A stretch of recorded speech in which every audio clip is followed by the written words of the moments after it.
Alright guys, in this video, what I want to do is I want to talk to you about proper layout constraints and how to set up your items on your screen so they're adaptive to every layout. So what I did already is I started a brand new project. So let's go hop over in the main storyboard. And we can see, and before, again, what I did is I just clicked use size classes and unchecked this, and it gave us that little iPhone that resembled our simulator. However, that wasn't really the proper way to do it. I mean, whenever we're just testing things out and looking at cool little demos, learning how to develop, it's fine.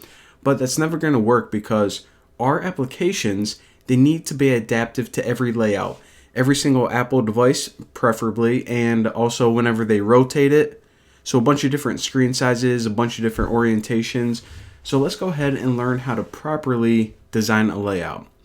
So the first thing I'm going to do is just add some items on the screen. So I'm going to add 4 buttons.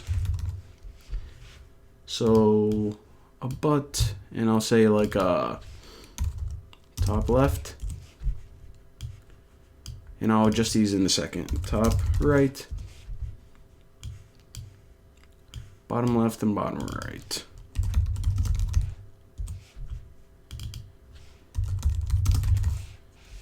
Alright, so now let's go ahead and position them like we would think. So grab the top left, drag it up until you see that little guideline, and also to the left right there.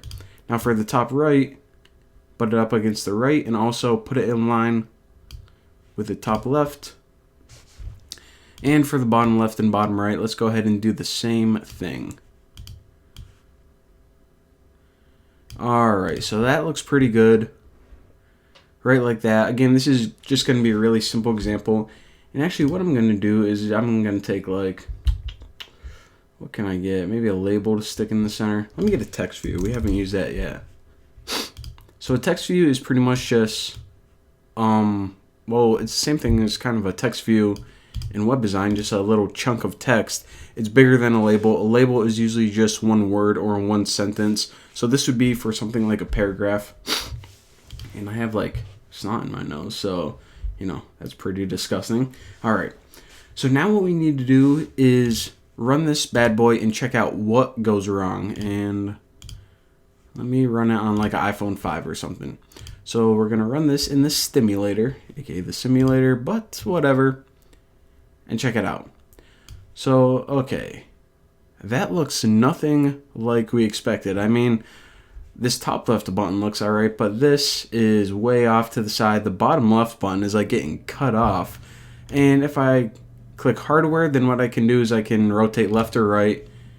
Alright, so that, I don't know, like doesn't even fix it. We can see the right button at least, but everything else is getting cut off and messed up. So what we need to do, let me just close my simulator, is we need to make some rules saying how we want things to be laid out, or other words, positioned on the screen. Now these rules in iOS, they're called constraints. So we can click on one of these items and start adding constraints. And for example, these constraints would say, okay, always position it so it's in the top right corner of the screen. So no matter how big your screen is, no matter what position you're holding it in, it's always going to be in the top right corner. So let's do that right now, for example. So what I want to do is actually close my file navigator right here, and to do that I'm going to click this little icon, hide or show the navigator, and I'm going to open up this by, if you go in this file at the bottom left, you see this tab. So this allows you to see all of the items on your screen. Each of these refer to a different object. For example, this top layout guide is just a little reference where the status bar would be. You know, that little black bar that says the time and the battery life. The bottom layout guide is just the bottom of your screen. The view is, just think of it like the overall screen in general. It's the container that holds every other item on your screen, on your interface. So the view is just the basic screen, the main screen. These are all the buttons. And of course, that is the text view.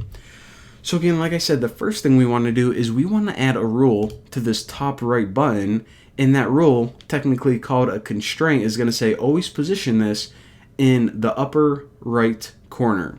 So make sure that you have your view selected, and your top right button selected. And what you can do is you can hold down Control on your keyboard and drag this. So you see that we have a little blue line, just like whenever we were adding actions and outlets. Drag this from the top right button to the view and release. Now whenever we do this, we say we want to add a rule to position the top right button relative to the main screen. So now we're saying like before you're just looking at the top left corner. No. What you should do now is you could position this item on the screen relative to the entire screen. So you guys are going to see what it does in a second. So if we choose trailing space to container margin, I know it's kind of a stupid name, but what it does is it adds a constraint, in other words, a rule right there. Now, whenever we click this object, we can see that it now has a constraint, but we have these weird orange lines. Now, anytime you're working with constraints and you see these orange lines, it's not good because it means that you have some kind of issue. Something's not working the way it's supposed to. Now, the reason that we have this issue right now is the way we position this is we need two rules. First, we need to say where we want it to be positioned horizontally, and the other one is where we want it to be positioned vertically. Now, that first thing we did, it just takes care of the horizontal position. It gives it a little bit of padding on the right hand side. Now, if you click this little red arrow, then it's going to give you some more detail. It says need constraint for Y position.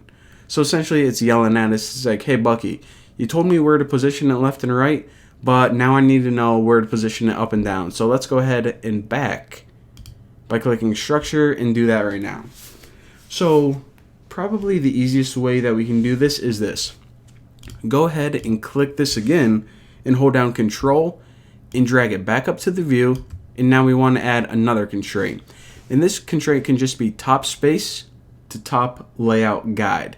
This pretty much means just butt it up against that top layout guide right under the status bar. So now, whenever we click it, it now knows how to position it horizontally and vertically. So what we can do is just run the simulator and test this out. All right, pretty cool.